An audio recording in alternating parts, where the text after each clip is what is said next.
came to Australia, a lecturer at universities in Israel, a military historian, a columnist, a radio presenter, and a regular appearer on television in Israel, so a familiar face. The chairman of the Institute for Zionist Strategies, a former director of communications for Prime Minister Benjamin Netanyahu, so someone who's really dwelled in both the academic as well as the political as well as the military spheres. So without any further ado, I welcome Dr. Hendel to address us.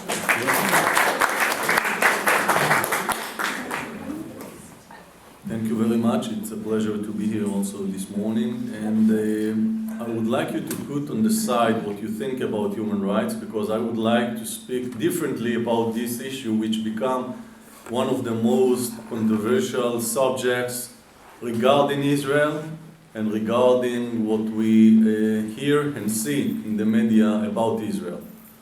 Now, first of all, I would like to start with a short explanation about who I am regarding those issues. And I see myself as a Jewish, as an Israeli, as a Zionistic, and also as liberal, and someone that believes in human rights, and someone that believes that every democracy should have human rights organizations. And at the same time, I have many problems with human rights organizations, and I will speak about it in a moment. Now, part of what I am and part of the ways that my parents educated me, it's from the Jewish heritage, which is everyone born in B'Tselem Elohim, as God wants him, without any connection to his religious and without any connection to his gender. And the same slogans that you hear from different human rights organizations, it's part of me. And Zionism, the movement, from the first day, was a movement, a national movement, that believed in the need of the Jewish people to have his own state in the Promised Land. I just finished my, I'm a columnist in one of the newspapers in Israel, and I just finished my column to this weekend, and I wrote that I came to speak about the Promised Land, and I'm in another Promised Land, so I will not use this term, but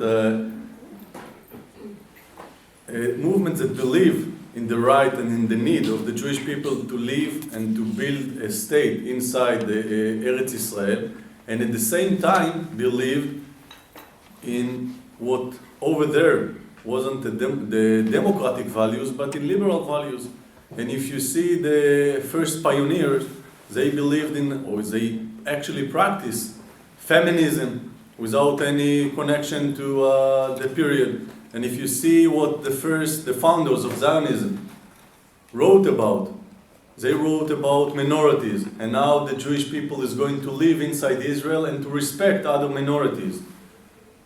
Jabotinsky wrote about his vision to create a society which you have Jewish Prime Minister and Vice Prime Minister and Arabic Vice Prime Minister, and they will replace each other after a few years.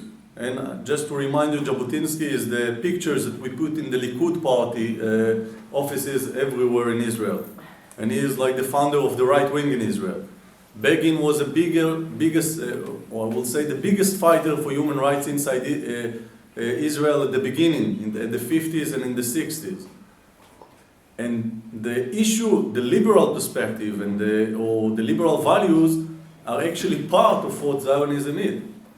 And it's part of what we grew up on. And suddenly, we find ourselves in a battle about our character. And we hear different voices in the world, including mainly in the international community, but also inside Israel, that doubt our democratic and our liberal values. And I would like to speak about it and to see how, or to understand how this phenomena was created, and how and what standing behind that, and what we can do. Now, in 2001, there was a crucial event in the modern history of the UN, as I see it, and one day it will be written in the books of history. In 2001, in the 31 of August, there was a new initiative of the UN Committee of different countries against racism. And those countries came to Durban, South Africa. Those countries, including different NGOs, part of them came from Israel. One of them is famous in Israel, it's called Adala, which is a radical left movement who describe themselves as fighters for rights to the Arabic civilians inside Israel, but doing other things. I will elaborate later. And in this conference, for almost 10 days, instead of focusing on different parts of the world and about the racism in different countries, including Arab countries, and instead of practicing or understanding the problems of minorities in different parts of the Middle East, they focused mainly on Israel. And it wasn't the first committee regarding, or the first conference about human rights in the world. From 2000, 1 year before that, there were 4 conferences in different parts of the world after the UN took a decision that those years will be part of a big battle against the violation of human rights. And there was a conference in South America and conference in Africa and conference, I think, in North America and one conference in the Middle East. Where was it? Can you imagine? Tehran. Now, this committee, of course, took without any connection to Israel, but at the end of the day, they had 7 points. The summary of this conference based on 7 points. One of them is that Israel is an apartheid state, and therefore the world should boycott it. The second, that Israel is an occupiers, the Israelis are occupiers, and it's a crime against humanity. The third, that Zionism is racism. The fourth, Israel is violating human rights of Palestinians. The fifth, Israel is doing genocide. The sixth, there is no one Holocaust. And the seventh, the last one, Israel born in a sin. Of course, this is all about racism, conference against racism in the world, in the Middle East. And the next conference was actually a conference that supposedly was built to unite all those different conferences in order to fight or in order to have some kind of new declarations against racism all over the world. Now, I want to put a point and to go back a little bit to the establishment of Israel. At the beginning, as I said before, a few days ago, at the beginning, many countries in the world thought that Israel is not going to survive. In 1948, they saw this enterprise, they saw this initiative, political initiative, and they thought that it's impossible that this small country will survive while they are surrounded by such a huge and strong Arabic countries. They vote, the UN vote pro-establishment of Israel, most of the countries, and this is why they allow Israel establishment, but at the same time, most of the countries do not believe that it's going to happen. Didn't believe that it's going to happen. In 1956, something has changed. They saw that Israel, in the middle of this military operation, Mivtza Kadesh, Operation Kadesh, in Sinai Desert, they saw that Israel has also military power, and it might work for those Jewish inside the Middle East. In 67, of course, the world saw the 60 Days Wars, and it was enthusiastic, and it was suddenly favorite of the Jewish and the Israeli story. And we saw very positive support all over the world. Now, after 67, there were no big doubts about Israel. Of course, the Arab countries were boycotting Israel, and there is the famous Arabic boycott against all kind of goods that coming from Israel, and against companies like Coca-Cola that thought of going to invest or to marketing them goods inside Israel. But the world accept the fact that Israel exists, and it's a strong power in the Middle East, and probably will have good chances to survive. In 85, if you remember what happened, the UN actually compares between Zionism and racism. Now, for many Israelis, it was a sad period, but they didn't realize that what happened practically, that radical countries, including most of them behind in East Europe, belong to the Soviet Union, Arabic countries, countries without any liberal thinking, without any human rights, without any democratic regimes, decided to boycott the only democratic country. It was absurd. And since it was absurd, and since the countries that support this boycott or support this absurdical decision, no one took it seriously in the world. And it was part of the Cold War. And nothing happened. Of course, it upset part of the Israelis, but nothing really has changed. It didn't influence anything in the world. It was part of what we saw and what we knew as the Cold War, and part of the political interest. What we see for the last 10, maybe more years, and especially since Durban conference, we see different voices. Now it's not only those absurd countries that sitting inside the UN Committee for Human Rights and at the same time violating human rights in their own places. It's not only countries that use power in order to depress their own people, and at the same time talking about Israel as the source for all the evil. But we see also voices that coming from the mainstream in Israel and doubt or delegitimize Israel as a democratic and liberal state. Now, in this conference, there were other NGOs from Israel, and there was also a small delegation from Israel, which Rabbi Malkior was over that time a deputy minister. And with this delegation that tried to soften a little bit the decisions from Durban, still this conference was focused especially on Israel and how Israel is violating human rights.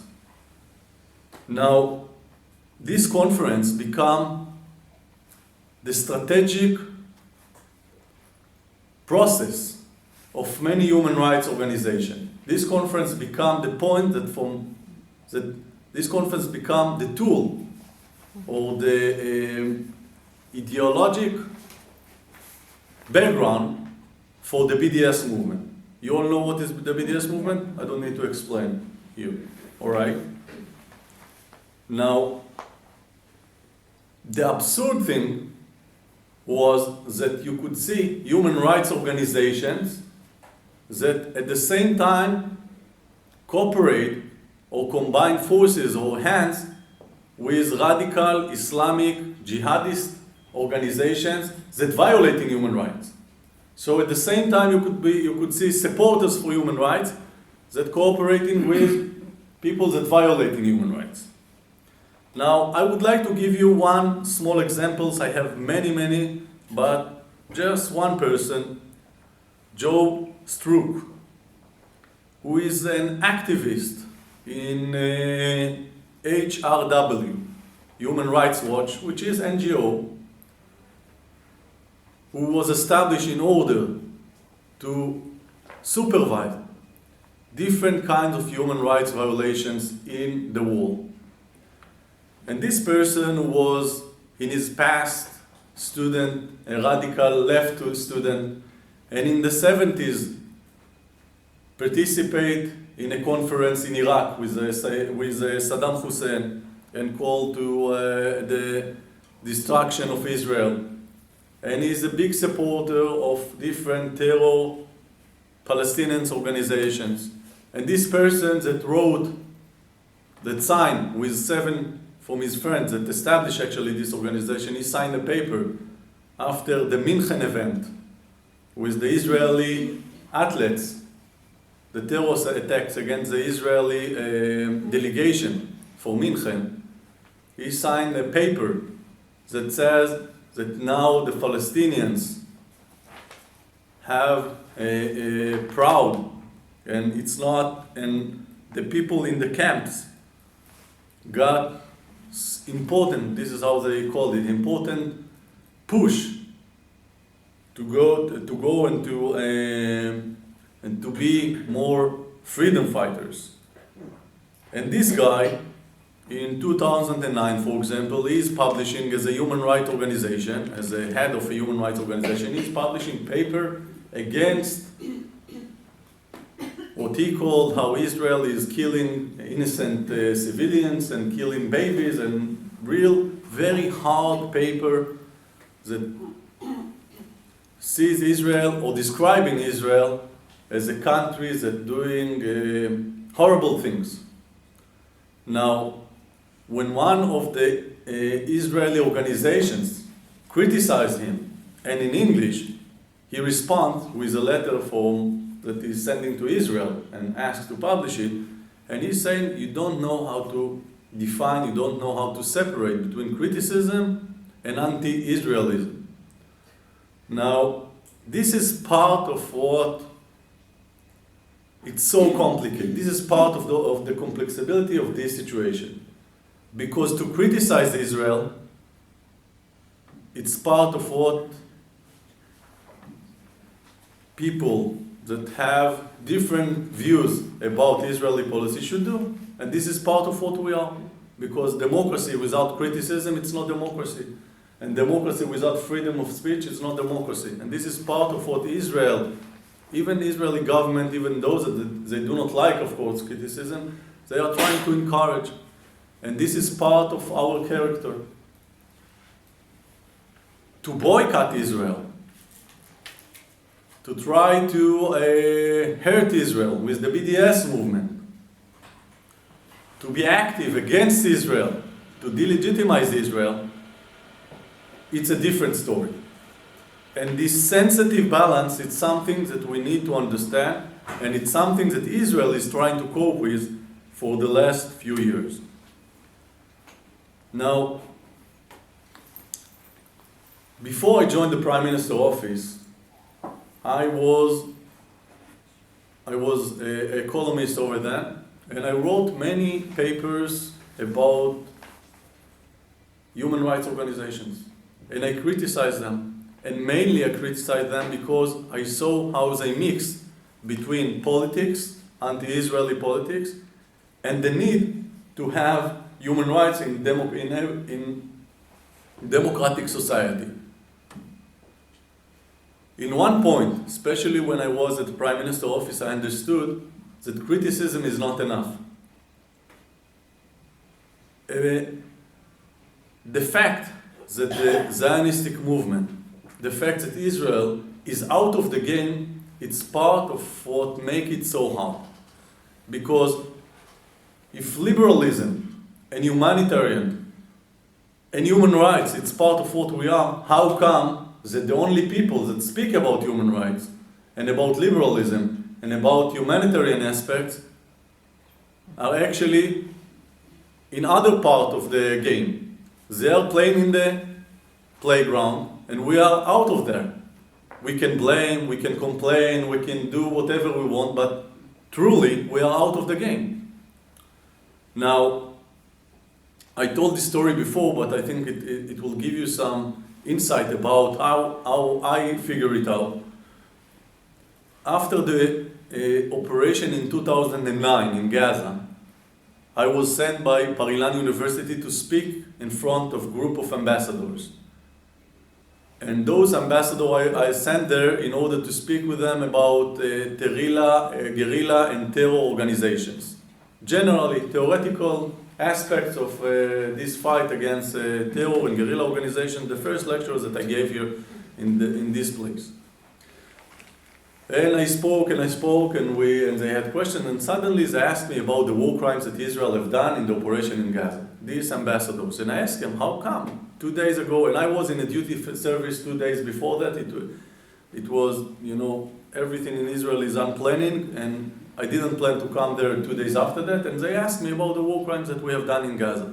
And I told them, how do you know that we did the war crimes? I was there. And they told me that they have information and they have all the details from human rights organizations. And they showed me all the human rights all the names and the evidence that supposedly they had. And I told them, look, I want now to stop talking about theoretical aspects of the fight of the war against guerrilla and terror. I would like to speak about my own personal experience as an officer at the IDF, as someone that participated in this operation. And I told them that every briefing that I had in front of my soldier, every operation that we had, we put a lot of efforts in order to prevent any kind of damage to civilians. And I don't know to calculate it exactly, but more or less 30% of what I have done in the middle of a war is to prevent damage of civilians.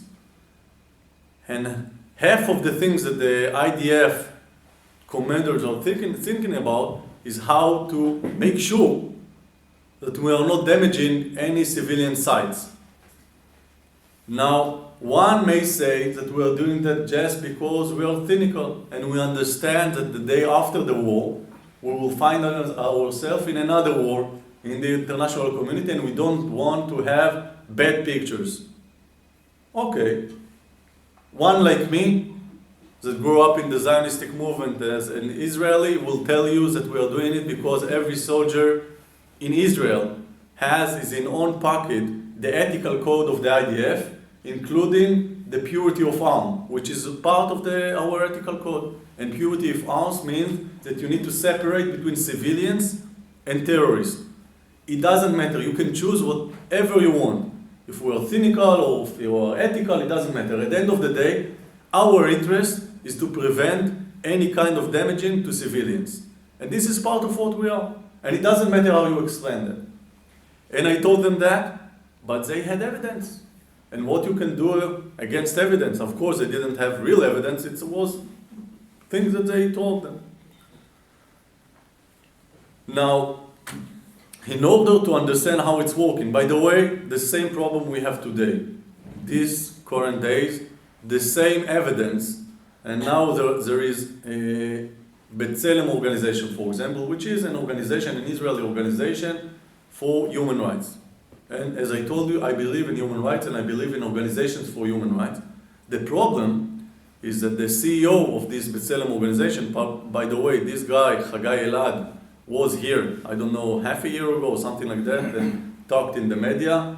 Of course, not one good word about Israel, only criticism, which is okay to criticize Israel. It's not okay to think that there is nothing good in Israel, not Supreme Court, not justice institution, not rule of law, nothing. Only bad thing in Israel, and he came here and spoke. It is his own problem.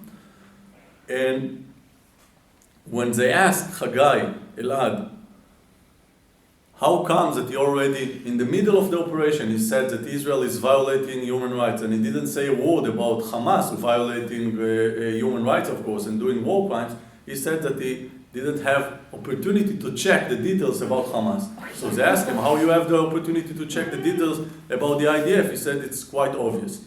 And this is kind of an answer that we hear. Now, part of it, it's because those organizations are based on foreign money inside Israel. And when you check who give this money to those organizations and why they give this money, you see that there are different issues. Part of the people that give the money believe in liberal values, at least as I do.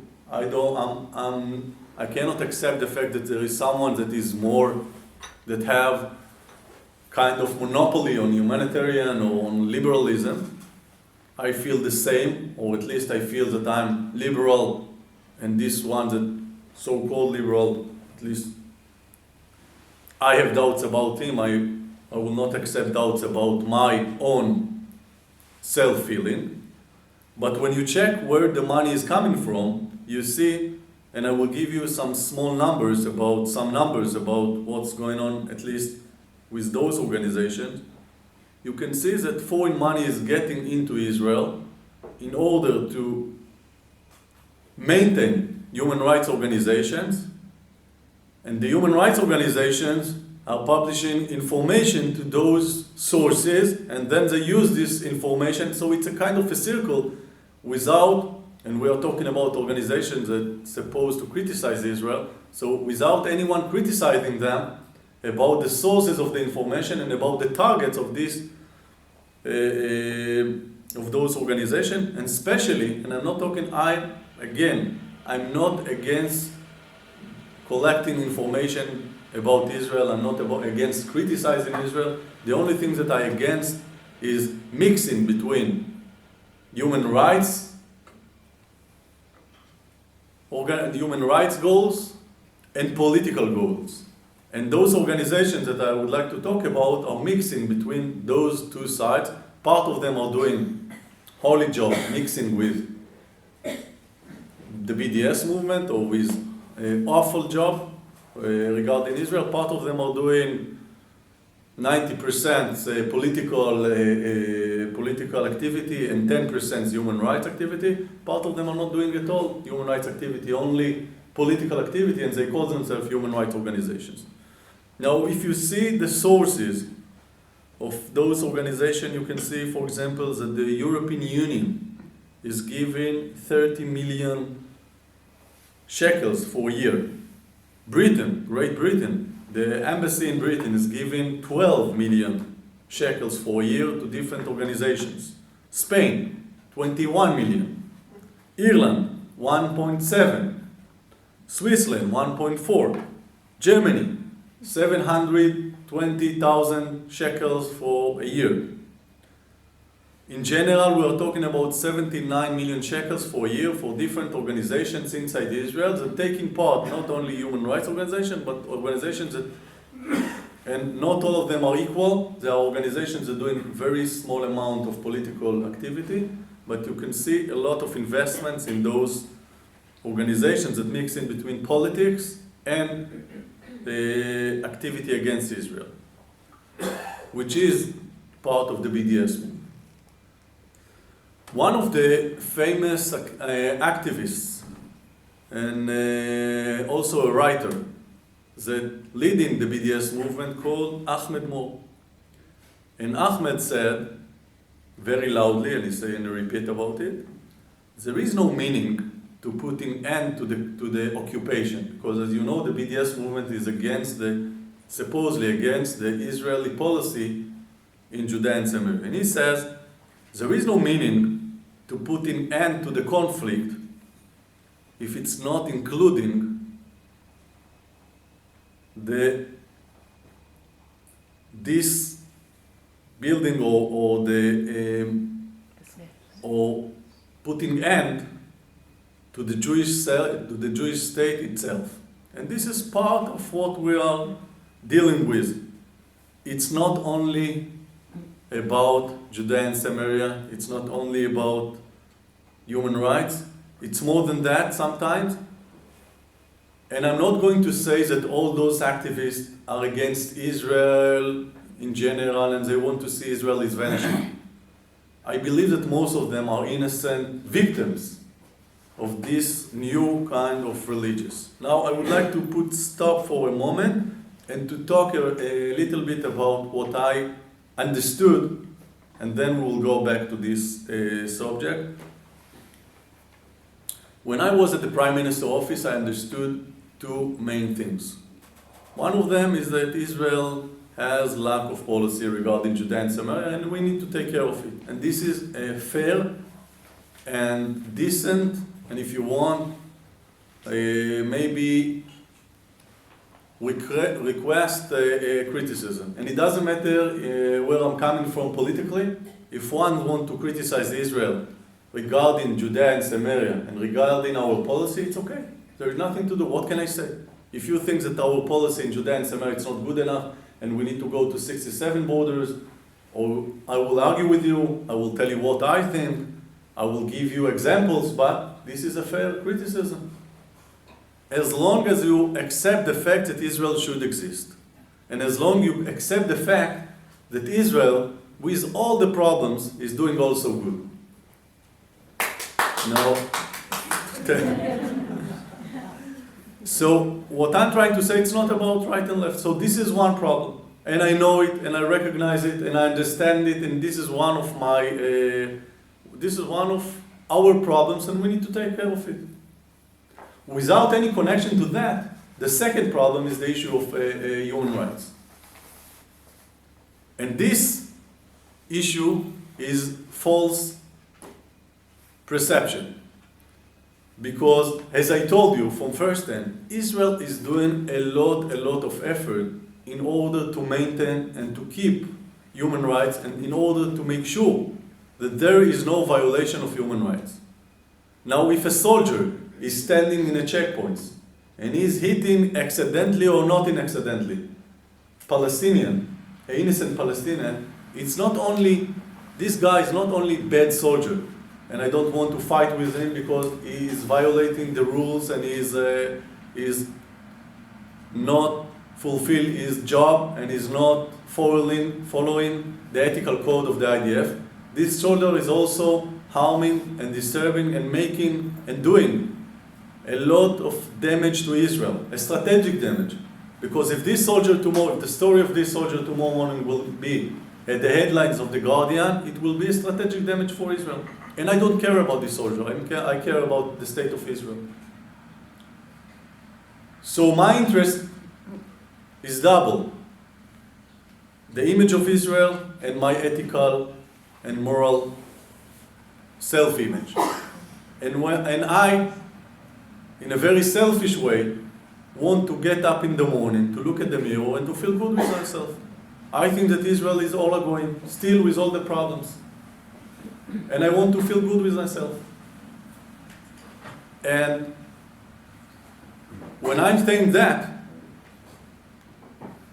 one of the things that I understood is that actually people or different groups, NGOs, kidnap my own identity. When they say that they are the representatives of the humanitarian aspects of the world, when they raising the flag of humanitarian and liberalism, when they raise the flag of human rights and they say that I'm the criminal and I'm not doing human rights, even those that I lost friends and soldiers and commanders in different operations in Israel because they keep human rights. And even those that at the last operation we lost at least 3 soldiers in different occasions. 2 of them parachuters that went to a place in order to help some Palestinian kid, and then they found themselves in front of a suicide bomber. And if, after all of that, I blamed by different organizations that I'm not good enough, something is wrong. And I decided that I need to be part of the game.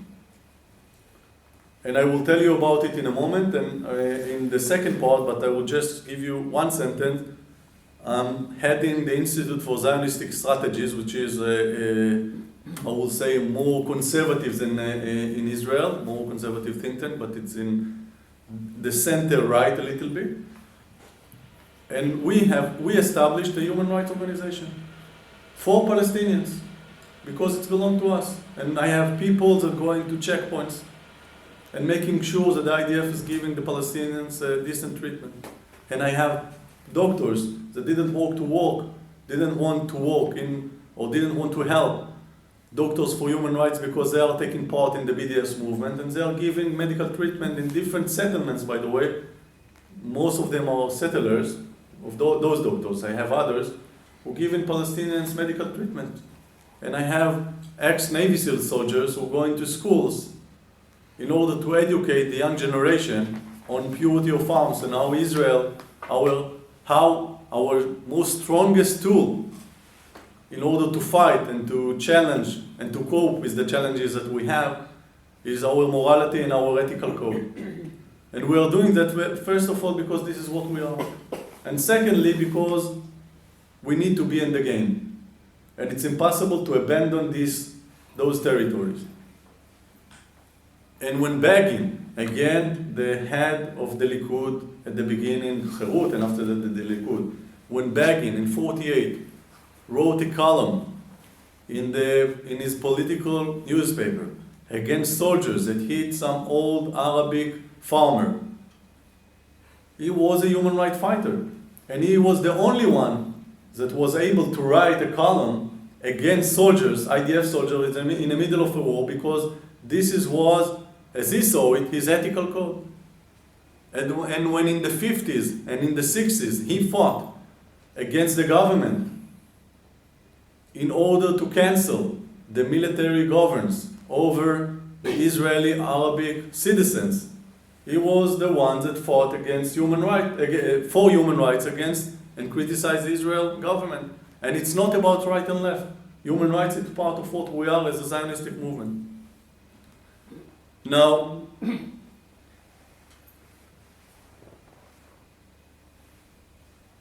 when you see the mix and the combinations between those human rights organizations and those jihadist, Islamic, fundamentalistic organizations that violate human rights, you cannot understand how the world accepting and how the world is willing to take part in this game, but this is a fact. So we can blame and complain, but at the end of the day, this is the reality. Took, for example, the IHH flotilla, the Marmara, in 2010. In April, in the same year, the head of this organization, Bulent Yadrin, said that this flotilla is going to use this flotilla in order to check Israel and to see if they are going to defend their own territory and to shot and to launch some and to use weapons against those ships, he will create a war against Israel. And this was his purpose. There is no mention in these goals that he mentioned, there is no connection to humanitarian aid.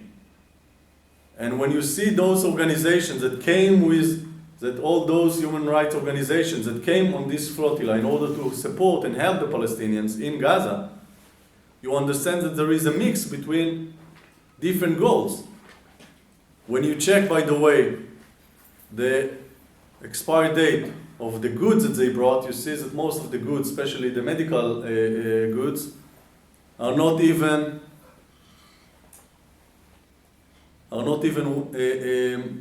valid. And this mix, those combinations are part of what we are coping right now in Israel in the day after the operation or after the war, and I'm not sure that this is the day, but in the days that will come if the ceasefire will not survive. And after the operation on the ground, there is much more complicated operation in the international community and on the hearts and minds of the people, as the Americans call it. And this is part of what I will speak in the next part, but I would like, first of all, to collect questions if you have, and to continue, and after that a break. Yeah? There was just one thing, sorry. All right. There was just one thing that I read on Haaretz today, and that was that the Palestinians are prepared to have Abbas with them talking to Egypt. And Hamas said under no condition the Palestinians cannot take part. We are the head of it, and we will run the government as we want to. Now, if that feeling between Hamas and the Palestinians is like it is, how is it possible that there can ever be any form of peace? Because Hamas is ruling the roost. So I spoke about it yesterday night. It's very complicated, and as Israelis, I don't think that we need to interfere in those relationships between Hamas and Fatah today. This is my own personal opinion, but I cannot see any scenarios that the Hamas and the Fatah will go together and will decide on unite policy regarding Gaza and regarding the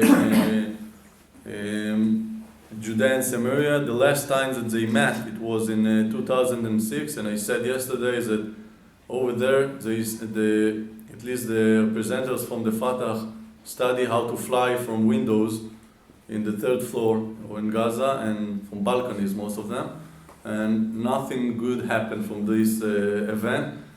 There is no, today, there are no real Fatah presenters that can get into Gaza and to live this place safely. So right now we are talking about internal politics inside the Palestinian authority, inside the Palestinian society. Of course, that we cannot accept that the government will be based on terror organization like Hamas, but it's their own decision.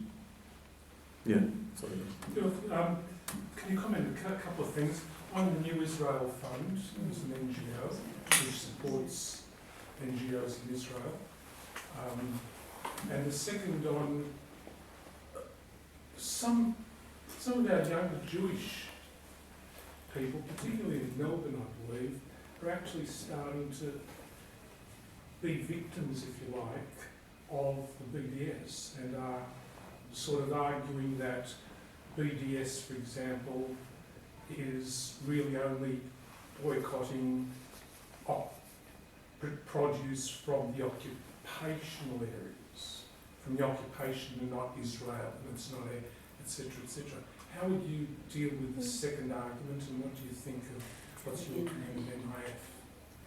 All right, I will speak about the NIF in the next part, and I will be very happy if you remind me this. I just want to say that the NIF doing a lot of good things, and the problems they are doing horrible things in the other part.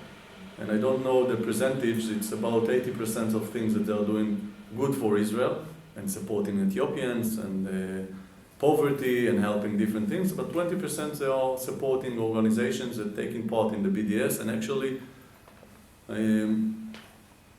fighting against Israel in the political arena and in the diplomatic arena, and they know it, and I have very good relationship with the NIF, with the heads of the NIF, when I'm criticizing them all the time, and when they are coming to Israel, Brian Lowry and others, or when Cheliel is doing some events, I think that I'm the only one that they invited in order to have some debate.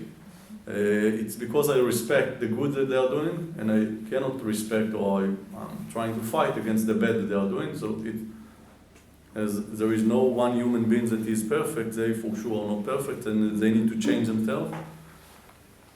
I will speak about that in the second part. Your second part of the questions, it's about the BDS. Look, as I see it, the BDS is an excuse for other things. And there is part of the people that are taking part in the BDS movement, and the only matters that important for them is to fight against occupation. there are people that think that occupation is the source for all evil in the world.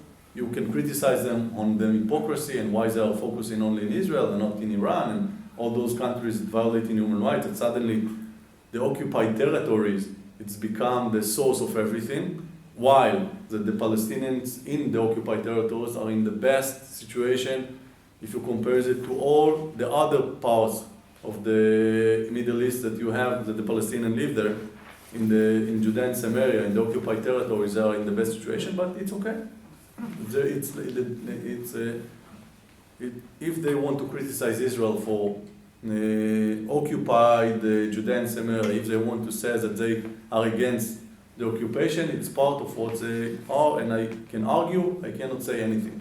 The problem is that most of or I would say it like this, the problem is that the sources of those BDS activists, and for this BDS movement, it's not only about Judea and Samaria, it's about other things. Part of it is anti-Semitism. And when you have organization, Arabic Islamic organizations, that taking part in the BDS movement, and they also demonizing Jews without any connection to where they live. And when you have foundations, different foundations that support those organizations and at the same time support also organizations that belong to the Muslim Brotherhood. And this is not about democracy, the Muslim Brotherhood, it's not about promoting liberal values. And when you have anti-Semitism and anti-Israelism aspects in the different declarations that they have, it's not really about Israel and Judea and Samaria, it's about something deeper. And those people that join them are actually useful idiots, as we said, and not really thinkers or human rights fighters. And our job is to show that, and our job is to create alternative to those, as I see it, fake human rights activists. My concern is with the Jewish students, the young Jewish people, the young Jewish. So if you can ask me that in the next part, because I want to speak about the young generation. By the way, in Australia, it's not the biggest problem. In the US, it's worse, and I will speak about it if you will mind. Yeah. Look, you mentioned the soldier who might hit a Palestinian at a checkpoint. I mean, these things do go on, and it's not nice to see. But for example, we did see a program shown by the ABC where soldiers arrested a 5-year-old boy and took him away because he'd thrown, they said, some stones at cars or something. And then they arrested a 15-year-old, took him away and took him to this prison where they held him for quite a while. And, some not nice things do go on, and there are cases where settlers do things, shoot Palestinians and never brought to trial, and some not nice things happen, and it's not nice. You know, it's hard to take. We don't know how to answer these things. All right. So first of all, I agree. There are things that are not nice in the fact that we are in Judea and Samaria, and we have young children that throwing stones on soldiers, and we don't know what to do with them. And this picture of this 5-year-old young boy that's throwing stones, and then one soldier is taking him, it's awful. And especially it's awful because they took him, and after 10 seconds they released him, but the picture is already all over the news. It's like the 15-year-old that was carrying a head. Now, it's a very sensitive situation. What the soldier should do if there is a young boy that's throwing stones. Now, there is an order actually not to take anyone under, I don't remember the age, into under supervision of the IDF, but still there are events that really you don't have a lot to do. And if you see what's happened in the last, there is one baby, Adele, a French Israeli baby who got hurt from a stone 1 year ago, and she is still disabled. she will suffer from disability for the rest of their life. Stone, it's something that is dangerous, and when you see someone that's throwing stone, it's a very sensitive dilemma. What can you do? Now, I agree that those are not good pictures. It's very problematic pictures, I agree. And when you're asking about 15 years old young boy, it depends what he's doing. And if this 15 years young boy is going to become a suicide bomber, or if this guy is going to transfer a suicide or different bomb materials, the IDF should take care of it. And we have no other option. Now, believe me, I hope that one day we'll be able to use only police or other measures in order to prevent those kind of events. And by the way, still, you will see the same problematic pictures. I'm sure that if you look on what the Australian police inside Sydney is doing in very bad neighborhoods, and I'm sure that you have very bad neighborhoods, you will see very difficult pictures. Now the issue, by the way, as Thomas Friedman wrote once, he described an event, an interesting event in one of the checkpoints in the 80s next to Ramallah. And he described how he's coming to a place and he saw a small group of soldiers, like 10, and the general over there, Amram Mitzna, which is now a Knesset member, is getting there, and he described how there are like 20 Palestinians that throwing stones, 10 soldiers, and then something like 25 journalists. They came there, and at the moment that the journalists are getting there, everything is becoming terrible and madness. And this is how things happen, and we need to understand that as Israelis. The Palestinians for sure understand that, and without any connection to the battle on the media and on our image, we have our own ethical code and humanitarian dilemmas, and we need to take care and we need to do whatever a democratic and a moral army should do. And this is without any connection to the pictures that we have in the media. Now, when you're looking on the settlements and on the settlers inside the Judean Samaria, most of them, I will say it like this: you have something like 750,000 settlers outside the Green Line, 350 settlers in the parts that not including the neighborhoods in Jerusalem. About 250,000, quarter of a million people, came there not because of ideological reasons. 100,000 came from ideological reasons. From those people, there are something like 80, 70,000 that are very moderate. And they are not there because they believe that they have rights on the land and this is their whole Jewish territory, but they believe that God created everyone equal, and they believe that everyone was created b'tzelem, and they will not and do not disturb in any kind of Arabic farmers. From those 20,000 that left, there are people with, I will say, with problematic opinions. From those, there are a few hundreds that doing with those problematic opinions some actions that Israel cannot accept. And as a democratic state, with an ethical code or whatever, we cannot accept that a few hundreds will do terrible things, and we are trying to fight with them all the time. The Secret Service is putting a lot of efforts in order to prevent any kind of accidents like this, not because we're afraid from what you will see in the media in Australia, just because it's our obligation. And it's impossible to create in a sovereign country, it's impossible to create islands of falangot, as we call it, of unarmed and illegal activities. And this is our goal, to fight with that, but it exists. And you know what? I don't know the numbers in Sydney. How many how many hooligans you have here. And I don't know the numbers in New York, but I'm sure that in every part of the world that you will take, you will find few hundreds of hooligans that are doing terrible things.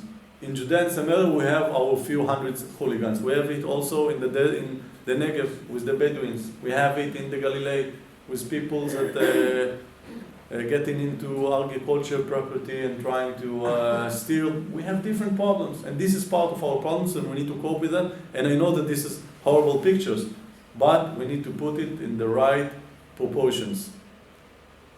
Especially when you're talking about Israel and the mainstream in Israel as Jewish state and as a democratic state.